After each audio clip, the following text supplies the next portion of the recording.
ಶರಣಂ ಶರಣಂ ಶರಣಂ ದೇವಿ ಕೃಪಾಕರಿ ಪಾಲಿಸುವನವರ ತಾಯಿ ತಾಯಿ ಶ್ರೀ ಗೌರಿ ಪಾಲಿಸುವನವರ ತಾಯಿ ದೇವಿ ಶ್ರೀ ಗೌರಿ ಶರಣಂ ಶರಣಂ ಶರಣಂ ದೇವಿ ಕೃಪಾಕರಿ ಶರಣಂ ಶರಣಂ ಶರಣಂ ತಾಯಿ ಕೃಪಾಕರಿ ಪಾಲಿಸುವನವರ ತಾಯಿ ತಾಯಿ ಶ್ರೀ ಗೌರಿ ಪಾಲಿಸುವನವರ ತಾಯಿ ದೇವಿ ಶ್ರೀ ಗೌರಿ ಶರಣಂ ಶರಣಂ ಶರಣಂ ದೇವಿ ಕೃಪಾಕರಿ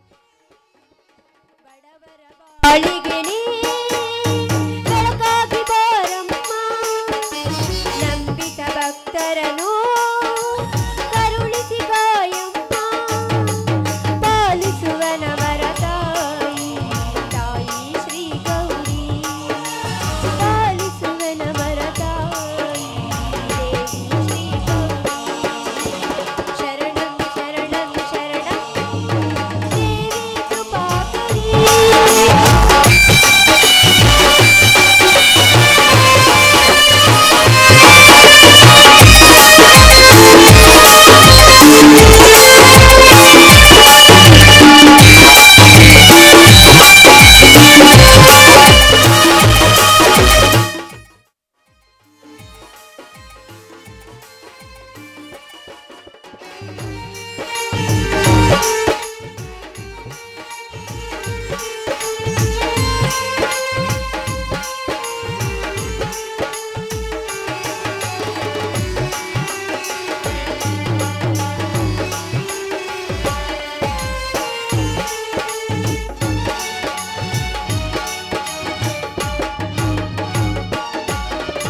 ಬಡವರ ಬಾಳಿಗೆ ನೀ ಬೆಳಕಾಗಿ ಬಾರಮ್ಮ ನಂಬಿದ ಭಕ್ತರನು ಕರುಣಿಸಿ ಕಾಯಮ್ಮ ಪಾಲಿಸುವನವರ ತಾಯಿ ದೇವಿ ಶ್ರೀ ಗೌರಿ ಪಾಲಿಸುವನವರ ತಾಯಿ ತಾಯಿ ಶ್ರೀ ಗೌರಿ ಶರಣಂ ಶರಣಂ ಶರಣಂ ದೇವಿ ಕೃಪಾಕರಿ ಶರಣಂ ಶರಣಂ ಶರಣಂ ತಾಯಿ ಕೃಪಾಕರಿ ದೇವಿ ಕೃಪಾಕರಿ ತಾಯಿ ಕೃಪಾಕರಿ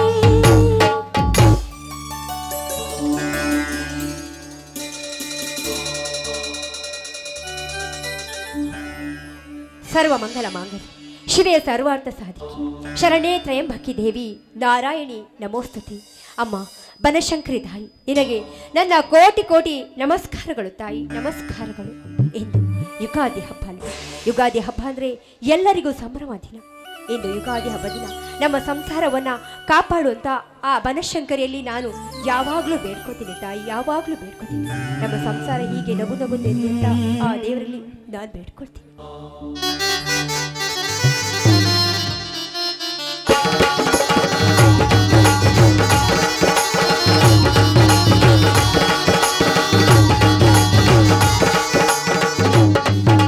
ಸಾವಿತ್ರಿ ಸಾವಿತ್ರಿ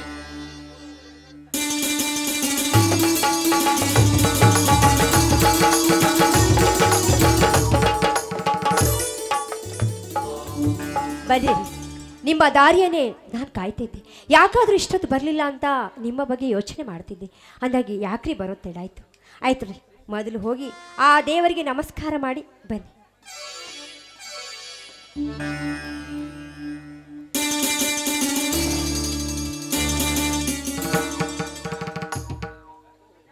ಓಹೋ, ಇಂದು ಯುಗಾದಿ ಹಬ್ಬ, ನಾಡಿನ ರೈತರಿಗೆ ಹರ್ಷ ತರುವ ದಿವಸ. ಅಮ್ಮ ಭೂತಾಯಿ, ನಿನ್ನನ್ನೇ ನಂಬಿಕೊಂಡಿರುವ ಈ ರೈತರಿಗೆ ಹುಲಸಾಗಿ ಬೆಳೆ ಕೊಟ್ಟು ಹರ್ಷದಿಂದ ಕಾಪಾಡುತ್ತಾಯಿ, ಕಾಪಾಡು.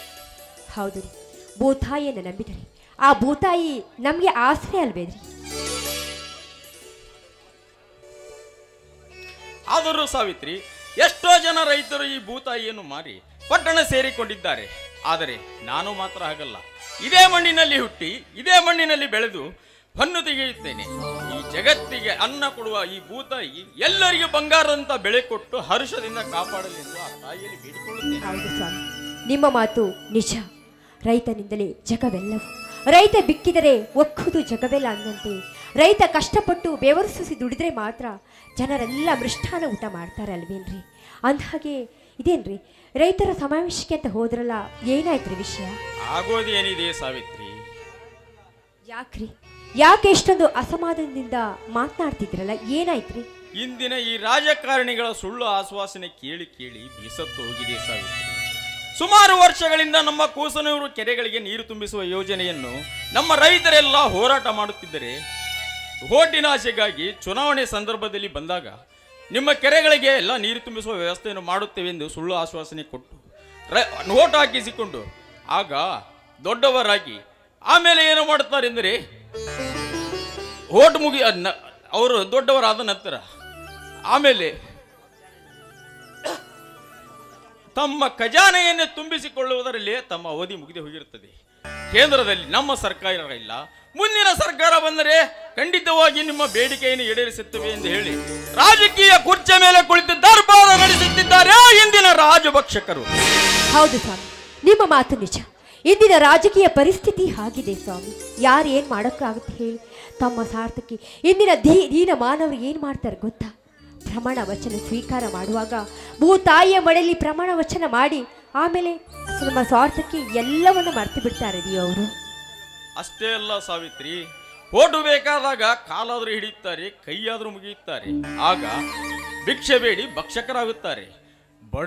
ಬಡವ ರೈತರು ದುಡಿದು ಗಳಿಸಿದ ಹಣವೆಲ್ಲ ಕೊಳ್ಳೆ ಹೊಡೆಯುತ್ತಿದ್ದಾರೆ ಇಂದಿನ ರಾಜಕೀಯ ರಾಜಭಕ್ಷಕರು. ಹೌದು, ಇಂದಿನ ಪ್ರಜಾಪ್ರಭುತ್ವದ ಬಗ್ಗೆ ಹೇಳನೇ ತೀರಲ್ಲ. ಅದು ಇಂದಿನ ಸಮಸ್ಯೆಗಳು ಅಷ್ಟೊಂದು ಕಷ್ಟವಾಗಿದೆ ಇಂದಿನ ಪರಿಸ್ಥಿತಿ. ಯಾರೇನು ಮಾಡ್ತಾರೆ ಹೇಳಿ? ಯಾರ ಪರಿಸ್ಥಿತಿ ಯಾರನ್ನು ಯಾರು ಕೇಳ್ತಾರೆ ಹೇಳಿ? ನಮ್ಮ ಸಮಸ್ಯೆಗಳನ್ನ ನಾವೇ ನುಗ್ಕೊಳ್ಬೇಕ್ರಿ. ಏನು ಮಾಡುವುದು ಸಾವಿತ್ರಿ? ನಗುವಿಗಿರುವ ಬೆಲೆ ನೋವಿಗಿಲ್ಲ, ಹಣಕ್ಕಿರುವ ಬೆಲೆ ಗುಣಕ್ಕಿಲ್ಲ. ಇದೇ ಇಂದಿನ ಪ್ರಜಾಪ್ರಭುತ್ವ.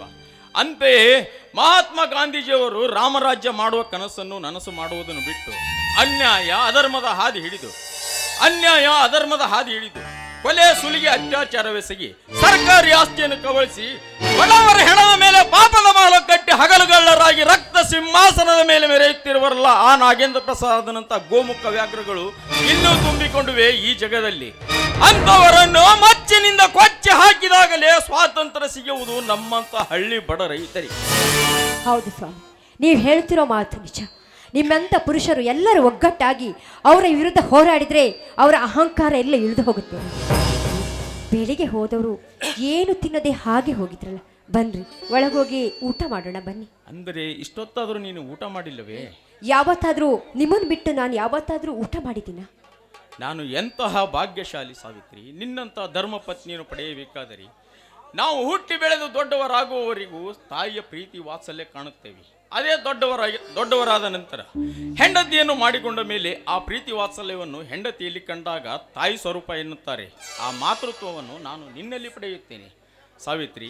ನೀನು ನನ್ನ ಧರ್ಮ ಪತ್ನಿಯಾಗಿ ಹಗಲಿರುಳು ದುಡಿಯುತ್ತಿರುವೆ, ಆದರೆ ನನ್ನಿಂದ ನಿನಗೆ ಯಾವ ಸುಖವೂ ಸಿಗಲಿಲ್ಲ ಸಾವಿತ್ರಿ. ಯಾಕ್ರಿ ಹಾಗೆ ಮಾತಾಡ್ತೀರಾ? ದುಡ್ಡು ಬಂಗಾರ ಇದ್ರೆ ಯಾವತ್ತೂ ಬದುಕು ಬಂಗಾರ ಆಗೋದಿಲ್ಲ ರೀ. ನೋಡಿ, ನಿಮ್ಮಂಥ ಪತಿಯನ್ನೇ ಆ ದೇವ್ರಿಗೆ ನನಗೆ ಕಲ್ಪಿಸಿದ್ದಾನೆ ಅಂದಾಗ ನನ್ನ ಬದುಕು ಯಾವತ್ತೂ ಬಂಗಾರವಾಗಿದೆ ರೀ. ನಿಮ್ಮಂಥ ಪತಿಯನ್ನು ಪಡೆದ ನಿಜಕ್ಕೂ ನಾನು 7 ಜನ್ಮದಲ್ಲಿ ಪುಣ್ಯ ಮಾಡಿದ್ದೀನಿ ರೀ. ಎಂತಹ ವಿಶಾಲ ಹೃದಯ ನಿನ್ನದು ಸಾವಿತ್ರಿ. ನಿನ್ನಂಥ ಪತಿಯನ್ನು ಪಡೆಯಬೇಕಾದರೆ ಎಷ್ಟು ಪುಣ್ಯ ಮಾಡಿರಬೇಕು ಏನೋ. ಈಗಿನ ದಿನಮಾನದಲ್ಲಿ ತನ್ನ ಗಂಡನನ್ನು ಗುಲಾಮನನ್ನಾಗಿ ಮಾಡಿಕೊಂಡು ನಾನು ಕೂಡ ಗುಲಾಮನ ಹೆಂಡತಿಯಾಗಿರುತ್ತಾರೆ. ಆದರೆ ನೀನು ನನ್ನ ಆರಾಧ್ಯ ದೇವತೆ. ಕವಿತೆಯನ್ನು ಬರೆಯಲು ಸುಂದರವಾದ ಹೆಣ್ಣಿರಬೇಕೆನ್ನುತ್ತಾರೆ ಕವಿ. ಹೆಣ್ಣು ಸಂಸಾರದ ಕಣ್ಣು, ಹೆಣ್ಣಿನಿಂದಲೇ ಜಗವು, ಹೆಣ್ಣಿನಿಂದಲೇ ಬೆಳಗುವುದು ಈ ಜಗವು. ಈ ನನ್ನ ಬಾಳಿನ ಆರಾಧ್ಯ ದೇವತೆ. ನನ್ನನ್ನು ನೀವು ಇದೇ ರೀತಿ ಹೊಗಳ್ತಾ ಇರ್ತಿರೋ ಅಥವಾ ಊಟಕ್ಕೇನಾದ್ರೂ ಬರ್ತಿರೋ ಅಥವಾ ನಿನ್ನನ್ನು ನೋಡಿದ ಮೇಲೆ ಹಸಿವೆ ಹಿಂಗೆ ಹೋಯ್ತು ಕಣೆ. ನನ್ನ ಕೆನ್ನೆಗೆ ಕೊಡಿವೆ ಯಾವ ಒಂದು ಸಿಹಿಮುತ್ತು. ಬಾನಿನಲ್ಲಿ ಬೆಳಗುತ್ತಿರಲಿ ನಕ್ಷತ್ರಗಳು, ಮಿನುಗುತ್ತಿರಲಿ ತಾರೆಗಳು. ನನ್ನ ನಿನ್ನ ಬಂಧನ ಹೀಗೆ ಶಾಶ್ವತ ಇರಲೆಂದು ಸುರಿಸುವ ನಿನ್ನ ಮಧುರ ಕಂಠದಿಂದ ಕವಿ ಕಾಣದ ಕನಸಿಲ್ಲ ರೀ, ಹಾಗೆ ರವಿ ಮೂಡದ ದಿನ ಕೂಡ ಇಲ್ಲ, ಹಾಗೆ ನಿಮ್ಮನ್ನು ನೆನೆಯದ ದಿನ ಕೂಡ ಇಲ್ಲ. ಅಂದಾಗೆ ನಿಮ್ಮ ಇಷ್ಟಕ್ಕೆ ನಾನು ಯಾವತ್ತೂ ವಿರೋಧ ಮಾಡೋದಿಲ್ಲ ರೀ. ಆಯ್ತು, ನಿಮ್ಮ ಇಷ್ಟದಂತೆ ಆಗಲಿ, ಬನ್ನಿ.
ಗರುಡ ಎಲ್ಲಿ?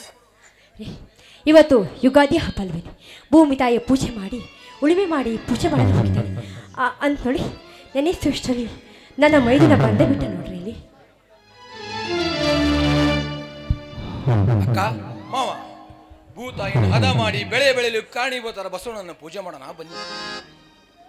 ಹೌದು ಗರುಡ, ಸುರಿಯುವ ಮಳೆಗೆ ಭೂಮಿಯಲ್ಲಿ ಕಳೆ ಕಸ ಬೆಳೆದಾಗ ರಂಟೆ ಕುಂಟೆಯನ್ನು ಹೊಡೆದು ತನ್ನ ಶಕ್ತಿಯನ್ನೆಲ್ಲ ಹಾಕಿ ಜಗ್ಗಿ ಜಗ್ಗಿ ಭೂಮಿಯನ್ನು ಹದ ಮಾಡಿದಾಗಲೇ ಈ ಬೆಳೆ ಬರುವುದು ಈ ಬಸವಣ್ಣನ ಅನುಗ್ರಹ. ಹೌದು, ಮೂಕ ಪ್ರಾಣಿಗಳಿಗಿದ್ದಷ್ಟು ಬೆಲೆ ಇಂದಿನ ಮನುಷ್ಯನಿಗಿಲ್ಲ ನೋಡಿ ಈಗಿನ ಕಾಲದಲ್ಲಿ. ಈಗ ಕಾಲ ಬದಲಾಗಿದೆ ಅಕ್ಕ. ಆಧುನಿಕ ಕೃಷಿಯಿಂದ ವಿಜ್ಞಾನಿಗಳು ಸೃಷ್ಟಿ ಮಾಡಿದ ಯಂತ್ರೋಪಕರಣಗಳಿಂದ ನಡೆಯುತ್ತಿದೆ ಈಗಿನ ಕೃಷಿ. ಹೌದು ಗರುಡ, ಬಸವಣ್ಣನ ಸಗಣಿ ಹಿಡಿದರೆ ಕೈ ನಾರುತ್ತದೆ ಎನ್ನುತ್ತಾರೆ ಈಗಿನ ಜನ. ಹೀಗೆ ಮುಂದೆ ನಡೆದರೆ ಮುಂದೊಂದು ದಿನ ರೈತಾಪಿನೇನಿಲ್ಲಬಹುದು. ಅಷ್ಟೇ ಯಾಕೆ ಮಾವ, ಈಗ ಹೆಣ್ಣು ಎತ್ತವ್ರು ಗಂಡು ಹುಡುಕಬೇಕಾದರೆ ರೈತ ಆಗಿರಬಾರ್ದಂತ. ಹೊಲ ಮನಿ ಗದ್ದೆ ತೋಟ ಎಲ್ಲಾನು ಇರ್ಬೇಕಂತ. ಹೊಲ ಗದ್ದಿನ ವ್ಯವಸಾಯ ಮಾಡಕ್ಕೆ ನೀವು ರಪ್ಪನ್ ಮಾಡ್ತಾ ನನ್ನ ವ್ಯವಸಾಯನ ಒಕ್ಕಲಿಗ ಒಕ್ಕದಿದ್ದರೆ ಬಿಕ್ಕುವುದು ಜಗವೆಲ್ಲ ಎಂಬ ನಾನುಡಿ ಹೋಗುತ್ತದೆ ಎನ್ನುವುದರಲ್ಲಿ ಸಂದೇಹವೇ ಇಲ್ಲ.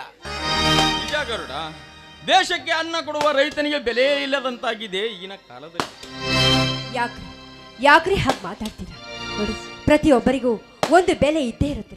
ಹಣವಂತರನ್ನ ದುಡ್ಡು ಕಾಪಾಡಿದ್ರೆ ನಮ್ಮಂತ ಬಡವರನ್ನ ಆ ದೇವರು ಒಂದಲ್ಲ ಒಂದು ದಿನ ಕಾಪಾಡ್ತಾನೆ. ಎಲ್ಲಿರುವನಕ್ಕ ದೇವರು ರೈತರು ಬೆಳೆದ ಬೆಳೆಗೆ ಸೂಕ್ತವಾದ ಬೆಲೆ ಕೊಡದೆ ಆಶ್ವಾಸನೆ ರೂಪದಲ್ಲಿ ಓಟು ಗಿಟ್ಟಿಸಿಕೊಂಡು ಕೃಷಿ ಮಂತ್ರಿ ಹಣಕಾಸಿನ ಮಂತ್ರಿ ಎಂದು ಪ್ರಮಾಣ ವಚನ ಪಡೆಯುವಾಗ ಪ್ರಾಮಾಣಿಕವಾಗಿ ನಡೆಯುತ್ತೇನೆಂದು ಪ್ರಮಾಣ ಮಾಡಿ ನ್ಯಾಯ ದೇವತೆಗೆ ಅನ್ಯಾಯ ಮಾಡ್ತಾರೆ. ಮತ್ತೊಬ್ಬರ ಕೃಷಿ ಭೂಮಿಯನ್ನು ಕಬಳಿಸಿ ತಮ್ಮ ಸಂಬಂಧಿಕರ ಹೆಸರಿಗೆ ಮಾಡಿ ಸರ್ಕಾರದ ಹಣವನ್ನು ಕೊಳ್ಳೆ ಹೊಡೆಯುತ್ತಾರಲ್ಲ ರಾಜಕಾರಣಿಗಳು. ಜೇನು ಹುಳುಗಳು ಗೂಡಿನಲ್ಲಿ ಕಟ್ಟಿದ ತುಪ್ಪ, ದುಷ್ಟರು ದೋಚಿದ ಹಣ ಎರಡೂ ಒಂದೇ. ಯಾವತ್ತಿದ್ದರೂ ಪರರ ಪಾಲು ಆಗಲೇಬೇಕು. ಹೌದು, ನೀವೇನೇ ಹೇಳಿ, ಹಿಂದಿನ ಕಾಲದಲ್ಲಿ ಧರ್ಮವಂತರು ಬದುಕೋದು ತುಂಬಾ ಕಷ್ಟ. ಈಗಿನ ಕಾಲದಲ್ಲಿ ಕಾಲ ಕೆಟ್ಟಿಲ್ಲಕ್ಕ, ನಾವು ಕೆಟ್ಟಿದ್ದೇವೆ. ಸೂರ್ಯ ಚಂದ್ರ ಭೂಮಿ ಆಕಾಶ ಎಲ್ಲ ಮೊದಲಿನಂತಿದೆ. ಕೆಟ್ಟಿರುವುದು ಹಣವೆಂಬ ಹಣದ ಮೇಲೆ ದರ್ಬಾರು ನಡೆಸುತ್ತಿರುವ ದುಷ್ಟ ಶ್ರೀಮಂತ ನಾಗೇಂದ್ರ ಪ್ರಸಾದನಂತ ಎಷ್ಟೋ ವಿಷ ಜಂತುಗಳು. ನ್ಯಾಯ ನೀತಿ ಧರ್ಮ ಎಂಬುದು ಸುಳ್ಳಿನ ಶಿಖರೇರಿ ಕರ್ಮದ ಸಾಮ್ರಾಜ್ಯ ಕಟ್ಟಿ ಅಟ್ಟಹಾಸದ ಮೆರೆಯುತ್ತಿರುವ ಬಂಡ ನಾಗೇಂದ್ರನಂತ ಕಪಟಗಳಿಂದ ಕೆಟ್ಟಿದಕ್ಕ ಕಾಲ. ಅವನ ವಿಷಯ ನಮಗೇಕೆ ಗರುಡ? ಅವನ ವಿಷಯ ತೆಗೆದರೆ ಇಡೀ ಊರಿನ ಜನನೇ ಗಡಗಡನೆ ನಡುಗುತ್ತದೆ. ಅವ್ರಿಗೆ ಯಾಕೆ ನಾವು ಗಡಗಡ ಅಂತ ನಡಗಬೇಕು? ಅವ್ರ ಅಷ್ಟಕ್ಕೆ ಅವ್ರು ತಮ್ಮಷ್ಟಕ್ಕೆ ತಾವಿರ್ತಾರೆ. ನಮ್ಗೆ ಯಾಕೆ ಬೇಕ್ರಿ ಅವರ ವಿಷಯ ಹೇಳಿ?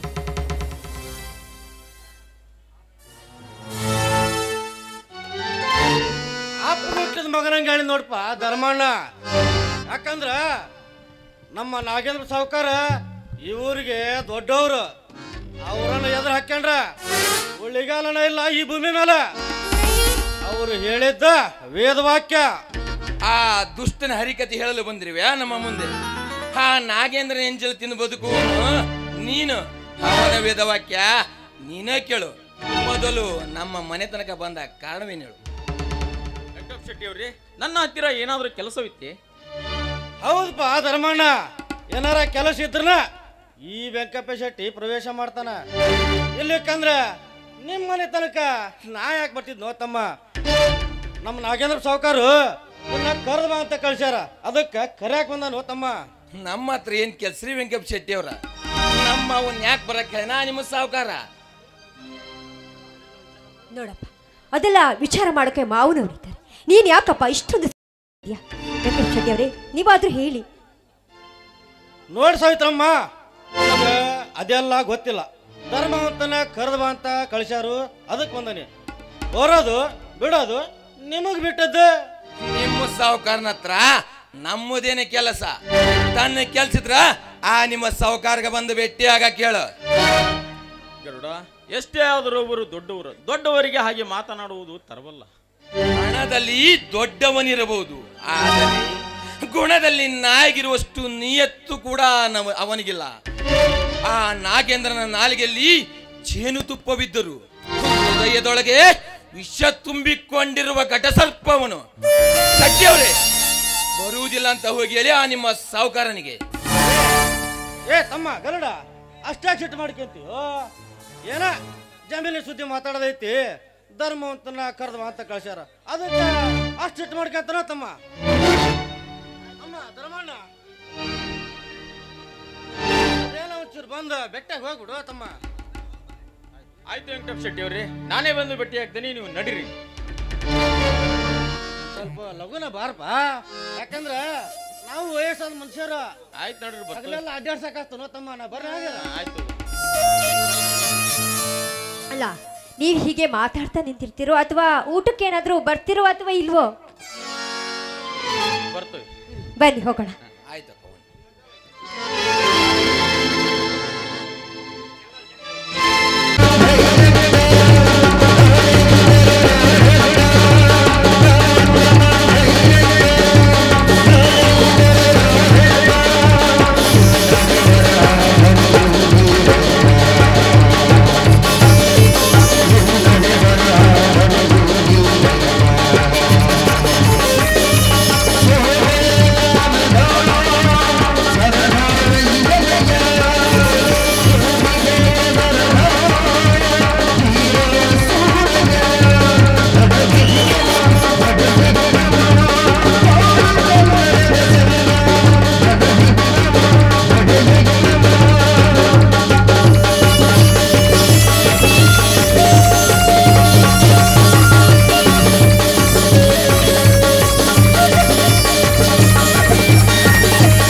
ಸೇಡೆಂಬ ಹಾಗೆ ತೀರಿಸಿಕೊಳ್ಳಬೇಕೆಂಬ ಛಲಗಾರ ಈ ಕೀರ್ತಿರಾಜ್.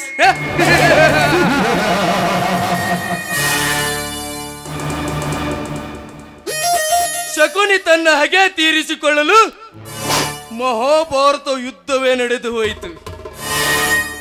ತನ್ನ ತಂದೆಗೆ ವಚನ ಕೊಟ್ಟ ಪಾಲನೆಗಾಗಿ ಓ ಶಕುನಿ ಪಾಂಡವರ ಮೇಲೆ ದ್ವೇಷದ ಬೀಜ ಬಿತ್ತಿ ಕುರುಕ್ಷೇತ್ರ ಯುದ್ಧ ನಡೆಯುವಂತೆ ಮಾಡಿ ಇಡೀ ಕೌರವ ಕುಲವನ್ನ ಸರ್ವನಾಶ ಮಾಡಿದ ಓ ದ್ವಾಪರ ಯುಗದ ಶಕುನಿ.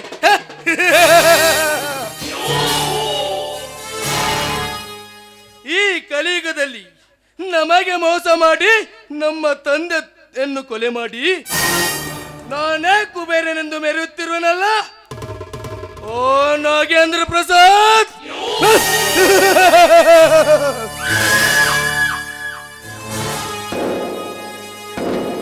ನಮಗೆ ಮೋಸ ಮಾಡಿದವರ ಮೇಲೆ ಹೊಗೆ ತೀರಿಸಿಕೊಳ್ಳಲು ಶಕುನಿಯ ಅವತಾರ ತಾಳಲೇಬೇಕು ಈ ಕೀರ್ತಿರಾಜ್.